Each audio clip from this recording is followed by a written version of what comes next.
So this week on the podcast, we're going to be talking about traveling with picky eaters.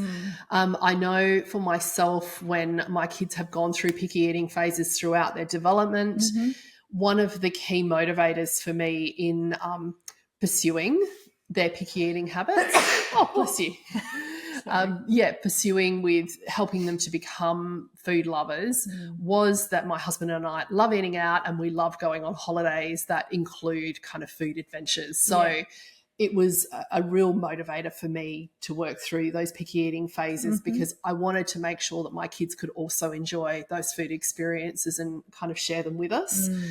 So, but I understand that for a lot of you, you're listening in and you may already have a child that has fairly established picky eating habits. So we thought we would just discuss some ways to still travel and still have an amazing time with your picky eater, but also using travel as an opportunity to perhaps even, work on picky eating habits as well. And also, look, I know even with, kids who had pretty good eating habits and who weren't particularly picky, after a holiday is a classic time for things to kind of regress and take a big unravel exactly.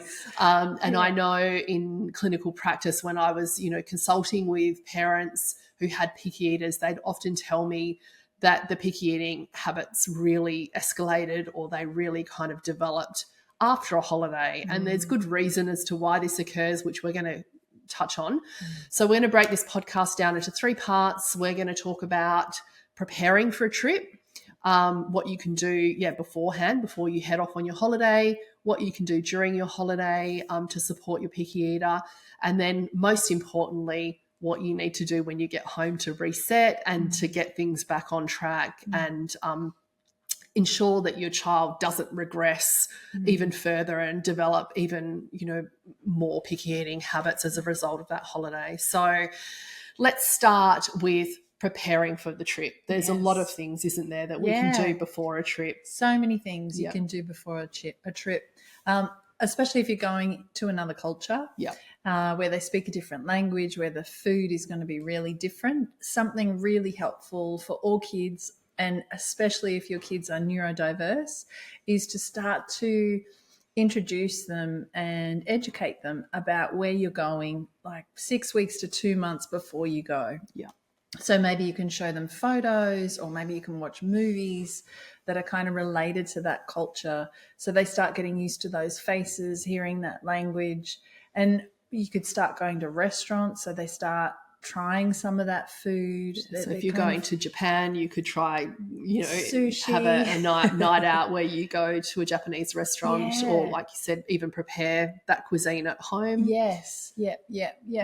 It's really, the more you can kind of expose them to the different foods before they get there, the less of a shock. It's going to still be different because we Australianise our foods over here. True. It's going to be different, but it's not going to be like totally new and unfamiliar, which is going to be really important in supporting them to kind of settle in to the new country that you're visiting. Yeah, because as humans, we all like consistency, don't we? None of us want the rug pulled out from underneath us, but particularly kids, and particularly kids who are neurodiverse, like you said. So that preparation program process is important. Yeah, and actually even talking them through, or even depending on their age, involving them in decisions about the trip. Yes. So we're thinking we could go here or here.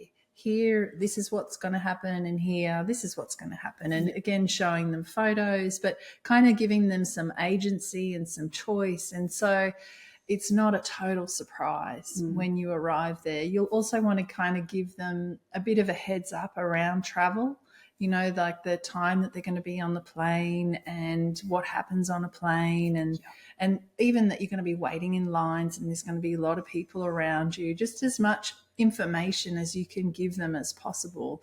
And be really mindful of how you talk about it. Like, it's not scary. It's just part of travel, and travel's a real adventure.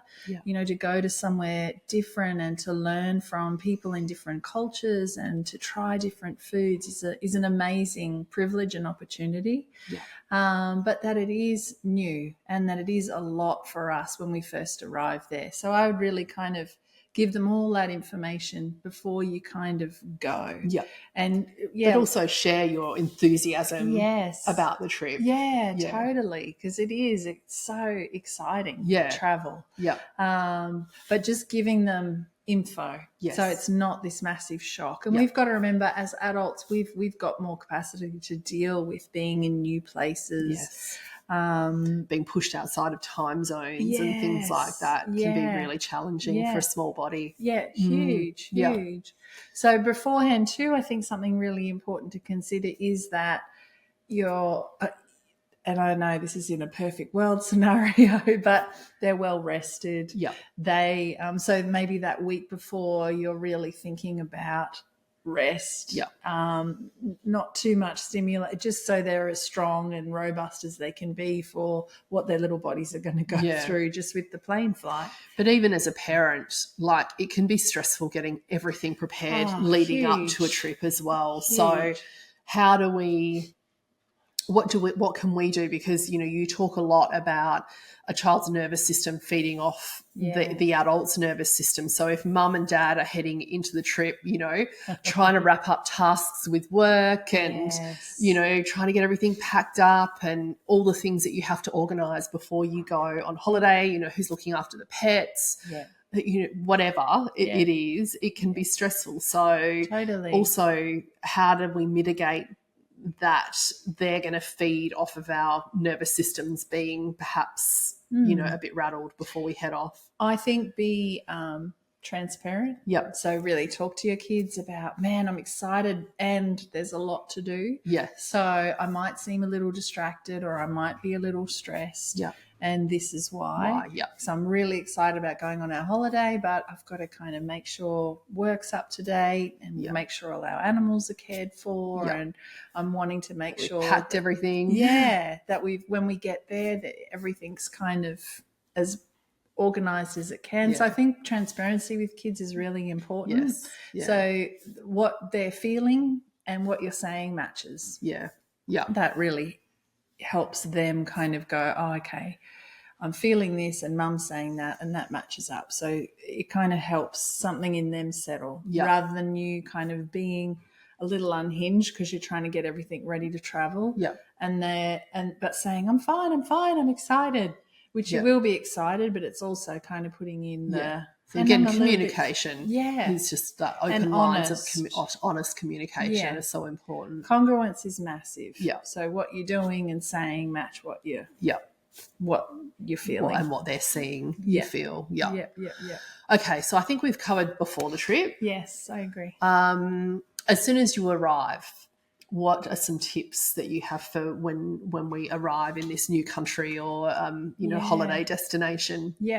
Again, depending on their age, something that kind of fits in the before the trip and arriving is having something that they're familiar with.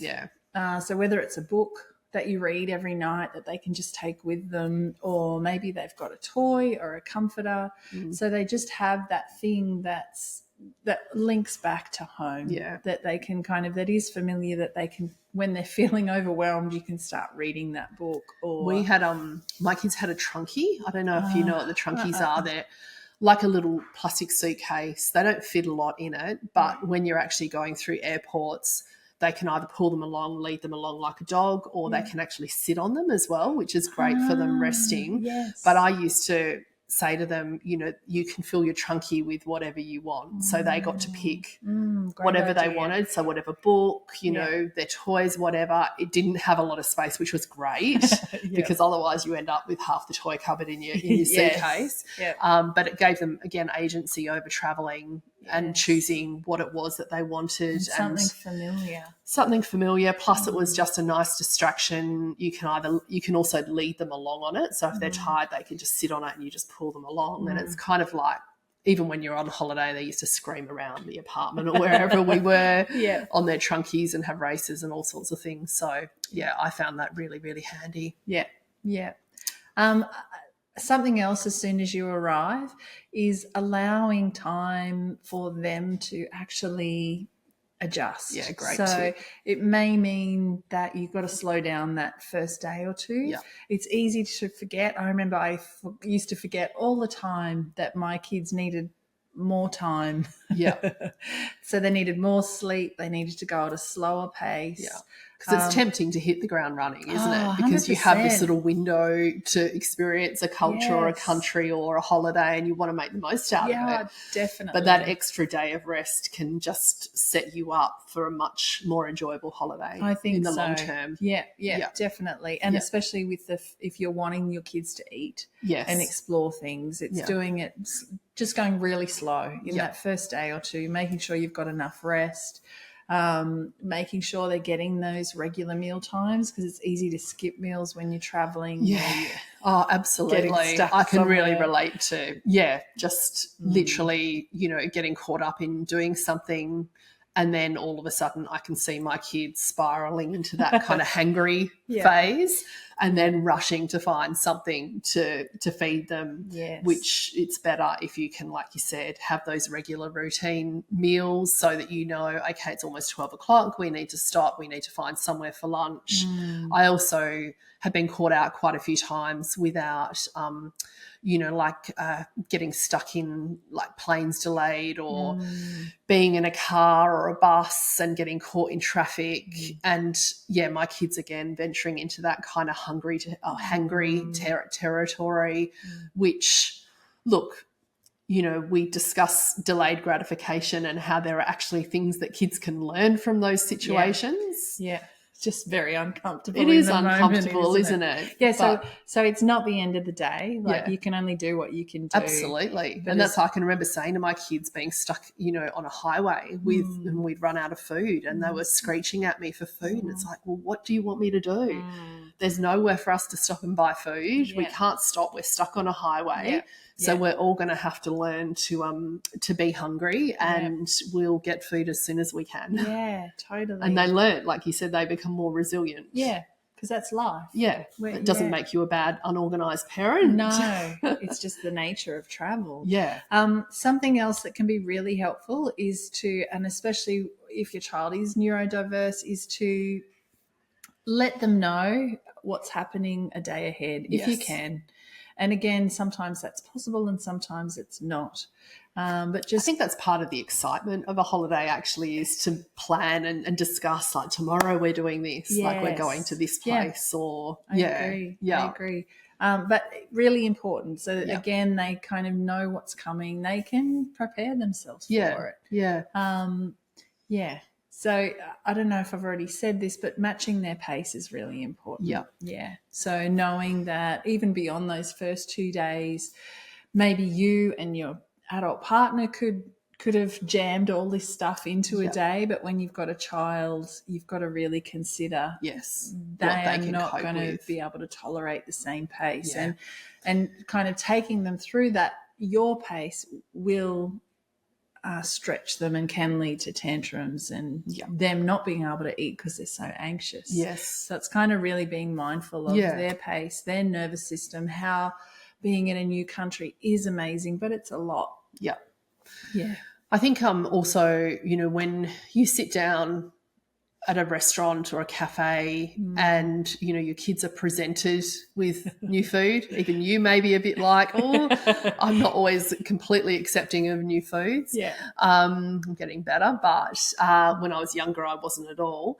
But, I suppose considering that those new foods, they're part of the adventure, aren't they? Definitely. Like, they're part of the experience. So, talking about, as adults, talking about what you're tasting, what you're enjoying, what flavors you're, loving trying. Yeah. So again, just that keeping the communication open and sharing your pleasure. And that curiosity. Yes. Because curiosity kind of puts us in a different part of our brain, which is really helpful for your kids. So if you can support them to be curious, it's going to kind of slow down them going into that more fight or flight or free or shut down part of their brain. So teaching them how to be curious about, wow, I wonder even what this is. And it tastes like chicken, or it tastes like broccoli, but it doesn't look like that. Yeah. And I really like this. I'm not a fan of this. Yeah. And how this has got a funny texture, or this is, I really like the texture. Yes. Like, talking about this, what you smell, what you see, just everything about the experience. Yeah. And even how the culture eats. Do they eat with chopsticks? Do they eat with hands? Yes. Do they say a prayer before they eat? Yes. Kind of supporting your kids to be curious about all of that. Yeah. And we've got to kind of teach them how to develop that in their brain. Yeah. So we've got to kind of be curious about, like, looking around, like, wow, look at everyone around us, and they seem to be eating this first and then this. Shall we try it like that? Yeah. So I think it's just, again, bringing joy to the table, isn't it? Like you said, joy, adventure, curiosity. They all are such positive emotions that are associated with food. Yeah. And with meltdowns over there, same as at home. Try not to there's many things that combine to create a meltdown, overwhelm, lack of sleep, hungry. It's mostly those things, especially overwhelm, that create to a kid having a kind of meltdown. So as much as possible, being gentle, kind, normalizing that, far out, it's been a big few days. We've hopped on a plane, you're doing all these new things and you've done really great. So it's kind of, and staying calm yourself is really important, and knowing that there'll be other opportunities for them to try the food or to eat. But you being calm and kind is really important when you're overseas. When you're traveling, it's so much for our kids, and they're more likely to come back to eating and kind of being more open to your suggestions if you are validating, we call it, which means you kind of accept and are so they understanding feel of their emotion. And they feel seen in feeling that emotion. Super important. I know one of the things, backtracking ever so slightly, one of the things that often, if my kids balked at trying something new, I would often say to them, as you grow up, every 10 days, your taste buds actually change, they renew. So, because you're 10 days older than you were 10 days ago, you've got completely brand new taste buds. So those new taste buds might actually like this food. They might like olives, even though the old ones didn't. Let's try it to see. Exactly. So that's another little kind of interesting tactic that you can employ as well. Okay, so are we done with during the holiday? I think so. Yeah, okay. So let's talk about when we get home, because I know for me personally, getting home after a holiday is as stressful as packing up to get ready to go on holiday, because there's mountains of washing, there's, everyone's tired, there's no food in the fridge, you've got to go to the shop and start from scratch again. And for me, this is why I love having systems and routines in place in my life ordinarily, because they're easy to come back to. If you've got those systems in place already, then for me, it starts with shopping well. Like, I know the first thing I need to do is restock my fridge and pantry. Then comes the washing. But, it can be stressful. And like you have said previously, kids feed off of our nervous system. So if we're feeling uptight and stressed when we come home, which I inevitably always do, what do we need to do at that point? Is it the same as before we leave in communicating that feeling? Yeah, it's being transparent. I'm really tired too. Yeah. I had a great trip. I love that we all got to see this country, and I'm tired and my mind is on getting us all back on track. Yeah. So it's being transparent. It's taking care of yourself. So getting rest and getting filling the routine. Your own cup. Yeah, filling your own cup. So you've got something to give to your kids. And it's okay to set boundaries around this. Yes. You know, like, mum's tired too, so I'm going to go and have a nap. Yeah. You can come and have a nap with me or have some quiet time in your room, but this is what I'll be doing, and it's not okay to disturb me, kind of thing, because you need to kind of get on board and back on track to support everyone else in the house to get back on track. So I think your own self-care becomes really important when you come home. Yeah. And like you said, starting to get your routines established. Back in place. Yeah. Then everyone kind of can flow in that routine. Yeah. Yeah. And then I suppose, I know for me, I always just return to whatever, like what I know works with my kids, and that is engaging them around food, letting them help me when we go shopping, letting them, help with the cooking. If we're both feeling up to it, we're well rested and we're, in the right frame of mind. Yeah. And again, when we talk about cooking, I just want to reiterate that we're not talking about getting your kids to come into the kitchen and bake a whole cake. I'm talking about while you're stirring the stir fry, that your kid maybe has a quick turn of stirring the stir fry, or you ask them, can you just chuck the carrots in now for me? Can you toss the salad? Like, that is cooking with your kids. Yeah. It's not a start to finish process. It's just that level of involvement. Them contributing in some way and feeling important. And like they're part of. Taking some more, having that autonomy and, like you said, having that initiative and that authority over the meal that you've cooked, because then they're going to be much more likely to eat it and at least try it anyway. Yeah. The other thing that as a family that we've done is we love reminiscing about holidays, and that reminiscing more than likely takes place at the dinner table. Yeah. Yeah. Because it's just you and the family and like your kids and yourself that have had those experiences. Yeah.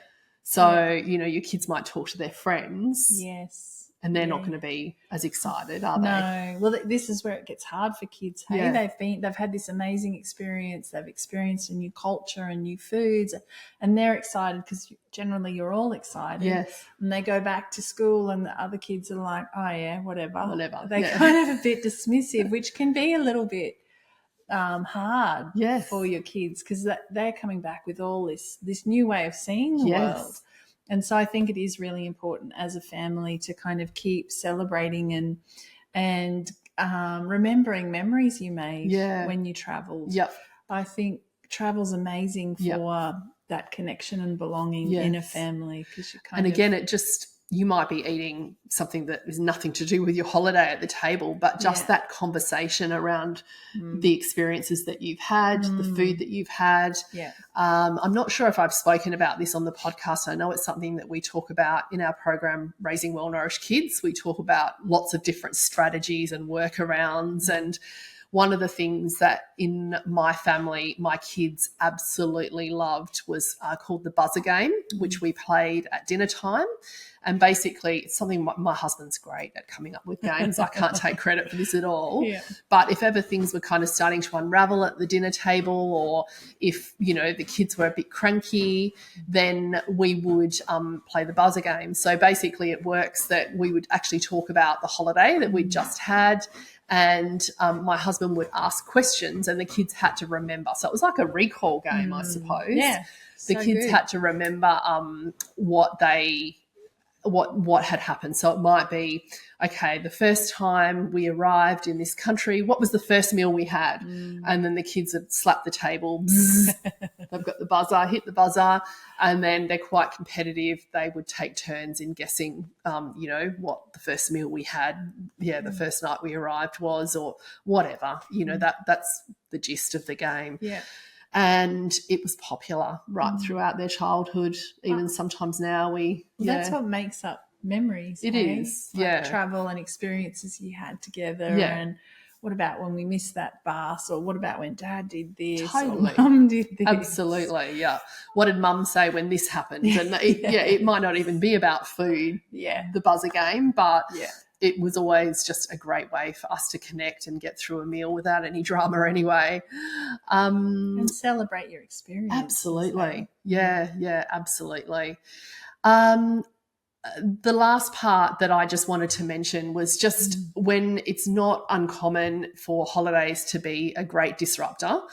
I know for my family, we would come back from holiday and everyone would have had a great time, but we all haven't eaten as well as we perhaps have eaten in the past. So it's time to get back on track basically and reset. And that's really, really important. It's an important thing that we, I suppose, can learn really and teach our kids as well. It's part of life. We go away, we go on holiday, we perhaps have too many treats, don't eat the same way that we eat at home. And then kids can come back home, or we can all come back home. And, you would have know yourself that when you don't eat healthy food, or if you perhaps go off the rails and eat some unhealthy food, that you start craving those foods more and more. So getting back on track and cooking, from home and talking to your kids about, I understand you're craving, an ice cream after dinner, but we're back home now. And we're going to get back on track because it's important for us to feel good in the long term. And I think it's a great life skill. My kids, even now, we talk about this often, that both of our kids can recognise that when they, perhaps have a weekend out with their friends eating rubbish food, they come home and they're like, oh, I need to reset this week. Just need more veggies. And an important part of resetting is that protein at each meal, isn't it? To kind of help stabilise blood sugars. That's it. Always crowding out the unhealthy choices, I suppose, with healthier foods. So, good high protein meals, lots of fruit and veg, and just, getting back to basics again. And as I said, I feel like, we're all about teaching our kids to develop healthy relationships with food and each other. And, part of developing a healthy relationship with food is learning how to reset when things kind of go pear-shaped. We've all had those times. And travel, in my experience in clinical practice, often, I'd see a family and they'd be like, oh, it's ever since we, went on holiday to the US, and we've come back and, the kids are way worse, like they've regressed enormously and their fussiness has really just gone to the next level. And to me, that straight away tells me that, that a reset is in order. Just you saying that quickly before we finish, regression's pretty normal when you have a big change like travel. So your kids might go back to maybe they were using cutlery and then they stop using cutlery, or that's kind of normal because they're a little bit overwhelmed with the new place that you're in. So it's knowing it's normal and gently, kind of supporting them back to where they were. So not making it a big deal. They're doing their best. It's huge for them. Travel, it's awesome, but it's a lot. So it's kind of being gentle and supporting them back to the stage they were at. Hopefully that's been helpful and that you've enjoyed this podcast.